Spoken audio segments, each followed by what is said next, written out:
Salut à tous, on se retrouve pour une petite vidéo présentation collector sur Switch. Alors par collector j'entends tout ce qui est jeu pas standard.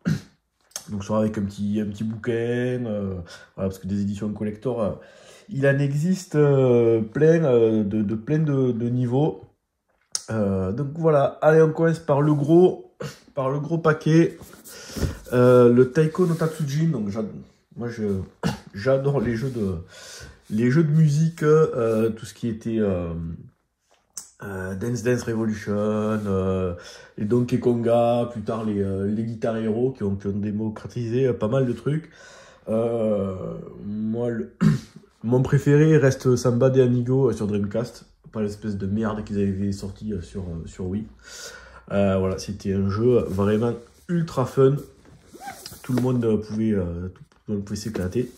Et donc le Taiko no Tatsujin, donc c'est un jeu de tambour traditionnel japonais où il va falloir frapper un rythme. Donc il y a des versions de jeux classiques sans le petit tambour où on joue avec les Joy-Con. Je n'ai pas compris du tout l'intérêt de ce truc là. Et alors donc dedans il y a plein de cartons et on va essayer de choper le jeu. Forcément il est pas là, voilà. Donc on va avoir le petit jeu classique, petit code, on s'en fout. Et puis les baguettes, voilà, tac tac tac. Et le tambour que j'ai monté, voilà. Donc tambour qui tient, en plus il tient plutôt pas mal. Il y a patin anti-dérapant. Là tous les boutons pour se balader. Donc en fait il va falloir soit taper au centre du tambour, soit sur le côté. Et voilà, il y a plein de chansons. Donc dans celui-là il y a des génériques de manga, il y a du One Piece, il y a du Dragon Ball. Et puis après il y a plein de musique plutôt sympa, assez techno, un peu de musique classique. Et puis il y a des mini-jeux. Voilà, j'essaierai de faire un test bientôt. En tout cas moi je me suis bien éclaté. Allez, on continue avec là du beaucoup plus classique. Sonic Mania Plus, donc un excellent Sonic à l'ancienne en 2D. On peut jouer avec Sonic, Tails et Knuckles. On peut jouer à plusieurs aussi, c'est ça qui est cool. Donc dans cette édition, il y a un petit voilà, un petit livret avec des artworks, voilà, des petits voilà, des petites explications sur l'intro du jeu. C'est en français, ça c'est pas que ça me pose problème, mais c'est plutôt sympa que ce soit traduit. Souvent c'est uniquement en anglais. Voilà, et puis donc hop, le petit jeu. Donc dedans ils ont mis une espèce de bouquin pour faire croire, mais ce truc là il sert à rien. Et puis la jaquette réversible pour passer à Mega Drive. Alors à Mega Drive bleu c'était les jeux PAL exclusivement. Voilà, si on veut se faire une petite jaquette façon Mega Drive. Voilà. Le Sonic est vraiment super cool. On reprend les premiers niveaux sur Green Hill et tout, avec la même musique. Franchement, voilà, c'est vraiment un Sonic à l'ancienne, vraiment super sympa. Voilà, le mode coop. Allez, on enchaîne avec une compile Recnum. Donc dedans, alors il va y avoir 6 jeux, mais bon, en fait, quand on met la cartouche dans la Switch, il y a 3 jeux. Il y a un premier jeu avec des petits jeux dedans, de plateforme, de shoot. Et ensuite, il va y avoir, on va dire, deux plus gros jeux. Alors, j'ai pas encore bien approfondi. Ça casse pas les briquets non plus. Voilà, petit jeu. Donc là, on a les 3, Tweed Saga. Donc ça, c'est plutôt des petits jeux. Il y a des shoots. Et après, on va voir 2 jeux. Donc là, c'est action-aventure. On va être une petite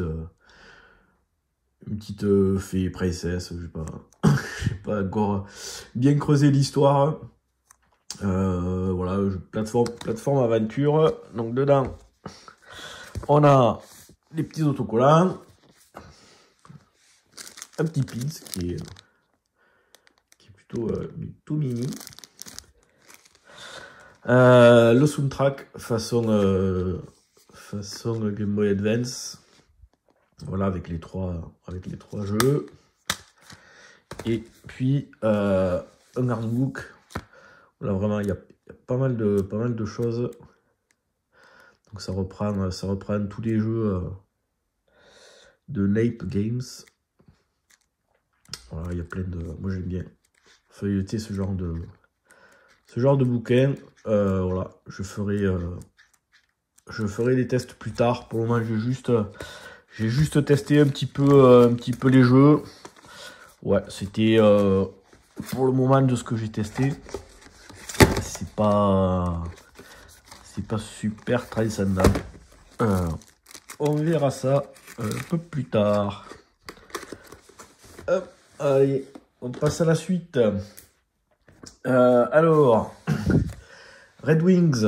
Donc ça c'est bon, on va pas dire que c'est une simulation d'avion parce que ça reste quand même très arcades. Voilà, c'est des biplans, etc.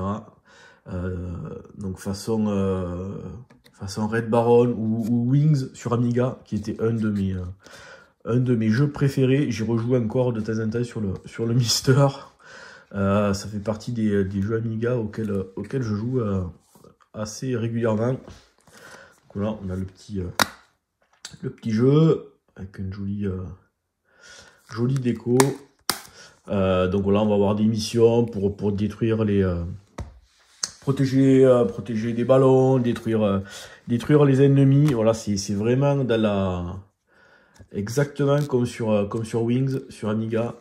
Voilà, ça je trouvais les illustrations qui sont vraiment super jolies. Donc on peut jouer les deux camps au démarrage.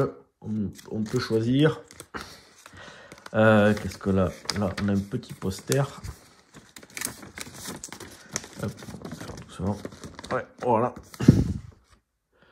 Là, on a des ballons à protéger. On peut choisir son avion. On va pouvoir après remporter des étoiles au fur et à mesure dans l'émission et prendre augmenter ses compétences. On peut faire des esquives, des tonneaux.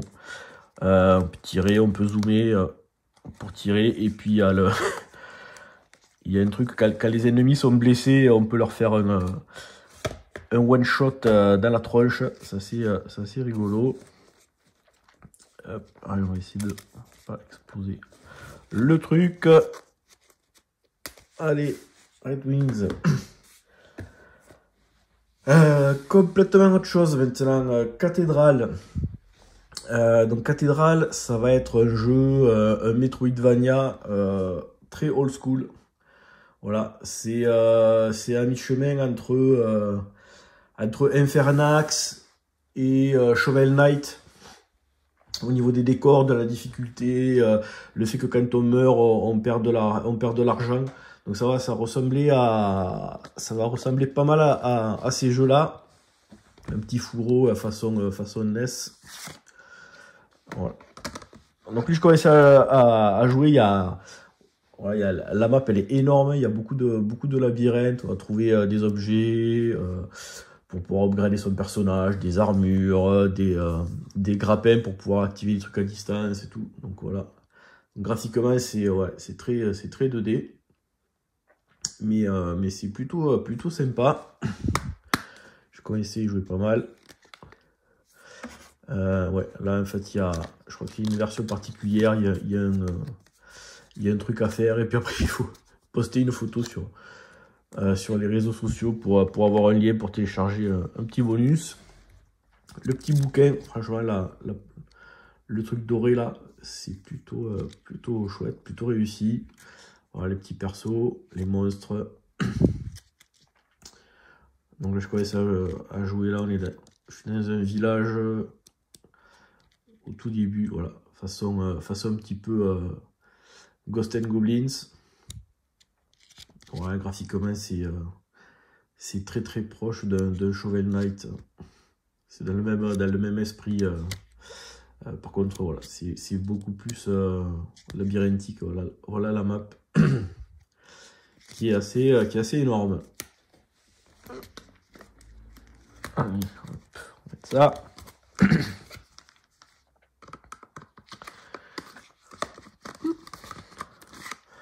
Ouais. Eh ben,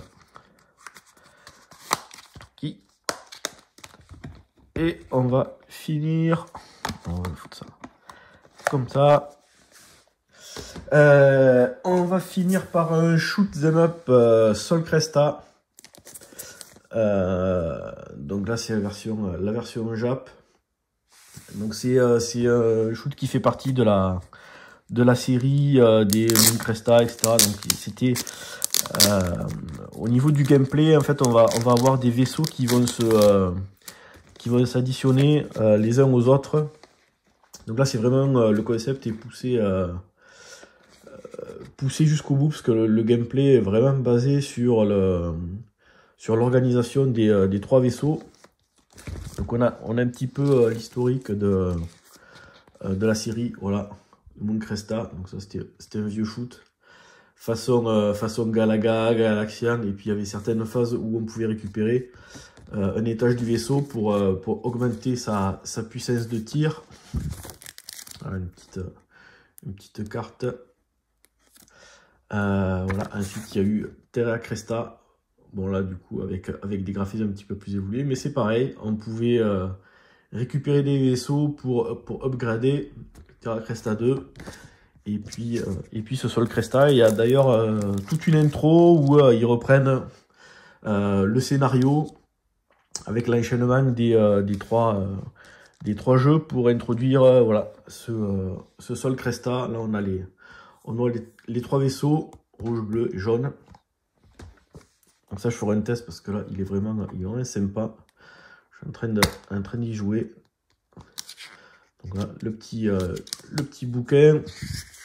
Donc on va avoir un bouton pour des tirs rapides, un bouton pour un tir classique, et si on laisse appuyer ça va charger pour faire le super tir, et ensuite un bouton pour refaire la formation. Donc voilà, on voit les 3 vaisseaux là, le rouge, le bleu et le jaune, et donc suivant le vaisseau leader, le tir va changer, le super tir va changer également, et après on va pouvoir récupérer des bonus, et chaque fois qu'on récupère un bonus de ce genre, c'est à dire qu'on peut faire une formation qui a cette forme. Donc en fait on va débloquer, désolidariser les 3 petits vaisseaux, les bouger de façon à avoir une disposition comme sur le petit symbole, et du coup ça va activer une super formation avec un super tir. Voilà, des bonus à récupérer, et un jeu plutôt sympa là.